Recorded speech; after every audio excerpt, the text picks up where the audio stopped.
Assalamualaikum warahmatullahi wabarakatuh. Halo adik-adik, jumpa lagi dengan saya, Ari Wijayanti dari Universitas Negeri Semarang. Pada pertemuan kali ini, masih tetap sama dengan pertemuan sebelumnya, kita akan belajar dalam mata pelajaran administrasi pajak. Khususnya kita akan belajar mengenai bentuk-bentuk surat dalam perpajakan. Nah, sebelum kita memulai pembelajaran pada hari ini, alangkah baiknya kita mengetahui tujuan pembelajarannya terlebih dahulu. Dengan mempelajari materi mengenai bentuk-bentuk surat dalam perpajakan, peserta didik diharapkan mampu yang pertama, memahami surat pemberitahuan pajak atau SPT. Yang kedua, memahami surat setoran pajak atau SSP. Yang ketiga, mampu memahami surat ketetapan pajak atau SKP. Dan yang keempat, mampu memahami surat tagihan pajak atau STP. Untuk lebih jelasnya, yuk simak video ini hingga selesai ya. Pokok-pokok pembahasan yang akan kita pelajari pada pertemuan kali ini yaitu ada 4. Yang pertama adalah surat pemberitahuan pajak atau SPT. Yang kedua ada surat setoran pajak atau SSP. Yang ketiga ada surat ketetapan pajak atau SKP. Dan yang keempat ada surat tagihan pajak atau STP. Lalu apa sih maksud dari masing-masing surat tersebut dan apa fungsinya dan bagaimana bentuknya? Yuk kita pelajari hingga tuntas ya. Bentuk surat yang pertama adalah surat pemberitahuan pajak atau biasa kita sebut sebagai SPT. Lalu apa sih SPT itu? SPT adalah surat yang digunakan sebagai laporan pajak oleh wajib pajak. Nah, SPT itu sendiri digunakan untuk melaporkan setiap perhitungan dan pembayaran pajak yang telah dilaksanakan oleh wajib pajak yang bersangkutan, baik itu wajib pajak pribadi maupun wajib pajak badan. Nah, surat pemberitahuan pajak ini memiliki beberapa fungsi. Fungsi yang pertama yaitu bagi wajib pajak, SPT ini digunakan sebagai sarana untuk melaporkan pertanggungjawaban atas perhitungan jumlah pajak, seperti pembayaran atau pelunasan pajak, kemudian pemotongan pajak, kemudian ada penghasilan yang merupakan suatu objek pajak yang dikenai PPh final, dan sebagainya. Nah, yang kedua, bagi pengusaha kena pajak. Nah, SPT ini memiliki fungsi sebagai sarana yang digunakan untuk melaporkan dan mempertanggungjawabkan kewajiban pajaknya, di mana meliputi perhitungan jumlah PPN dan PPNBM, kemudian meliputi pengkreditan pajak masukan terhadap pajak pengeluaran, serta melalui pemungutan pajak oleh pihak lain dalam satu masa pajak sesuai dengan ketentuan perundang-undangan perpajakan yang berlaku. Nah, kemudian fungsi yang ketiga yaitu bagi pemotong atau pemungut pajak, SPT ini berfungsi sebagai sarana untuk melaporkan pajaknya, serta memberikan pertanggungjawaban atas kewajiban pajaknya, yaitu pajak yang telah dipotong atau yang telah dipungut oleh pihak lain serta penyetorannya. Kemudian fungsi yang keempat atau yang terakhir yaitu bagi petugas pajak. Nah, SPT ini memiliki fungsi sebagai sarana yang digunakan untuk menguji kepatuhan wajib pajak. Nah, hal ini itu ditujukan untuk melaksanakan serta menjalankan fungsi pengawasan. Surat pemberitahuan pajak ini dibedakan ke dalam 2 jenis. Yang pertama ada SPT masa dan yang kedua ada SPT tahunan. Lalu apa sih bedanya kedua SPT tersebut? Secara sederhana, SPT masa itu digunakan untuk pelaporan atas pembayaran pajak bulanan. Nah, sedangkan SPT tahunan itu digunakan untuk pelaporan tahunan. Jadi letak perbedaannya itu untuk SPT masa adalah bulanan, sedangkan SPT tahunan itu untuk pelaporan tahunan. Bentuk surat yang kedua adalah surat setoran pajak atau SSP. Nah, surat setoran pajak atau SSP itu sendiri merupakan surat yang biasanya digunakan oleh wajib pajak untuk melakukan pembayaran atau penyetoran pajak yang terutang ke kas negara, baik melalui kantor pos, bank BUMN, maupun bank BUMD ataupun tempat pembayaran pajak lain yang ditunjuk oleh Menteri Keuangan.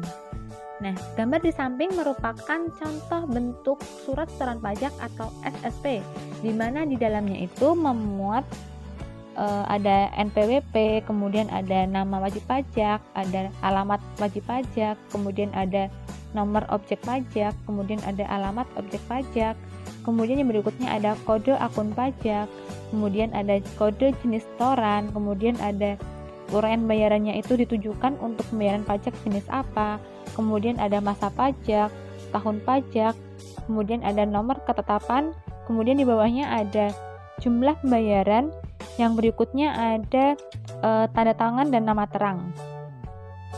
Jadi secara sederhana itu, surat setoran pajak atau SSP itu digunakan atau diisikan ketika kita melakukan pembayaran pajak ke kantor pembayaran yang ditunjuk oleh Menteri Keuangan.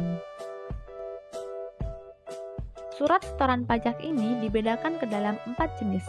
Jenis yang pertama ada surat setoran pajak standar atau biasa kita sebut sebagai SSP standar. Nah, SSP standar ini digunakan untuk pembayaran semua jenis pajak kecuali pajak bumi dan bangunan serta bea perolehan hak atas tanah dan bangunan. Kemudian yang kedua ada surat setoran pajak khusus atau biasa kita sebut sebagai SSP khusus. SSP khusus sendiri merupakan bukti pembayaran atau penyetoran pajak terutang ke kantor penerima pembayaran yang mana bukti tersebut dicetak oleh kantor penerima pembayaran dengan menggunakan mesin transaksi atau alat lainnya yang isinya sesuai dengan yang ditetapkan dalam keputusan Dirjen Pajak dan mempunyai fungsi yang sama dengan SSP standar dalam administrasi perpajakan. Kemudian yang ketiga ada surat setoran pabean, cukai, dan pajak dalam rangka impor atau biasa kita sebut sebagai SSPCP. Nah, SSPCP itu sendiri merupakan surat setoran pajak yang mana digunakan oleh importir dalam rangka untuk melakukan kegiatan impornya. Kemudian yang keempat atau yang terakhir ada surat setoran cukai atas barang kena cukai dan PPN hasil tembakau buatan dalam negeri atau biasa kita sebut sebagai SSCP. Nah, SSCP itu sendiri merupakan surat setoran pajak yang mana digunakan oleh pengusaha untuk cukai atas barang kena cukai dan PPN hasil tembakau buatan dalam negeri. Batas waktu pembayaran pajak. Secara umum, ketentuan batas waktu pembayaran pajak sebagai berikut ini. Yang pertama yaitu pajak dibayarkan paling lambat 15 hari setelah masa pajak berakhir.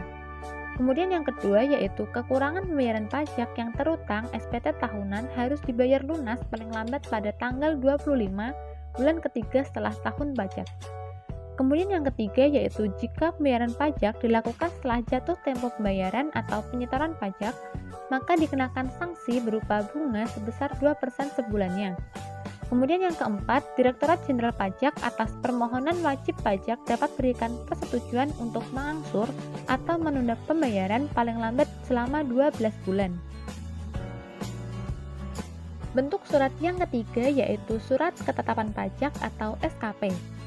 SKP itu sendiri merupakan hasil dari proses pemeriksaan pajak yang mana dilaksanakan oleh petugas fungsional pemeriksa pajak maupun oleh penyidik pajak atau hasil penelitian dari petugas pengawasan dan konsultasi pajak.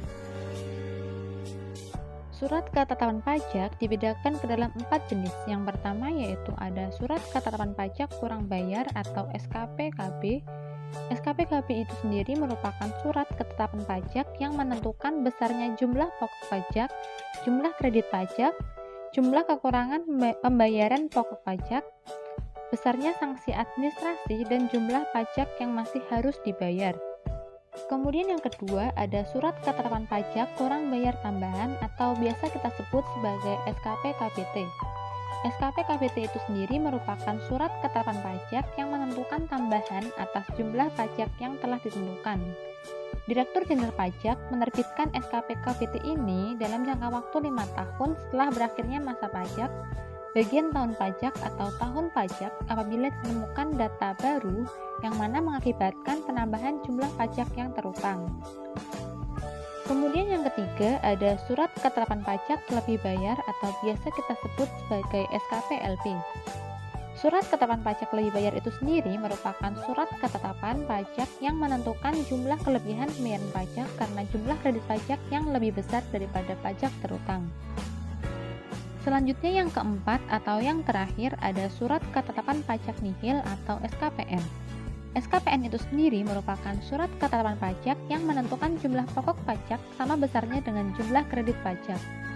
SKPN itu sendiri diterbitkan setelah dilakukan pemeriksaan, kemudian ditemukan adanya jumlah kredit pajak atau jumlah pajak yang dibayar sama dengan jumlah pajak yang terutang.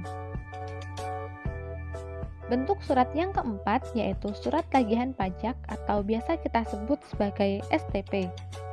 Surat tagihan pajak itu sendiri merupakan surat yang mana ditujukan untuk melakukan tagihan pajak serta sanksi administrasi berupa bunga atau denda. Surat tagihan pajak itu sendiri diterbitkan apabila yang pertama, pajak penghasilan dalam tahun berjalan tidak dibayar atau kurang dibayar. Kemudian yang kedua, dari hasil penelitian terdapat kekurangan pembayaran pajak sebagai akibat dari salah tulis atau salah hitung. Kemudian yang ketiga, ada wajib pajak dikenai sanksi administrasi yang berupa denda atau bunga. Yang keempat, ada pengusaha yang telah dikukuhkan sebagai pengusaha kena pajak tetapi tidak membuat faktur pajak atau membuat faktur pajak tetapi tidak tepat waktu. Kemudian yang kelima, ada pengusaha yang telah dikukuhkan sebagai pengusaha kena pajak yang tidak mengisi faktur secara lengkap. Kemudian yang keenam, ada pengusaha kena pajak melaporkan faktur pajak yang tidak sesuai dengan masa penerbit faktur. Kemudian yang ketujuh atau yang terakhir, pengusaha kena pajak gagal berproduksi dan telah diberikan pengembalian pajak masukan. Nah, demikian materi pembelajaran mengenai bentuk-bentuk surat dalam perpajakan. Cukup mudah bukan? Terima kasih. Semoga bermanfaat. Semangat belajar. Wassalamualaikum warahmatullahi wabarakatuh.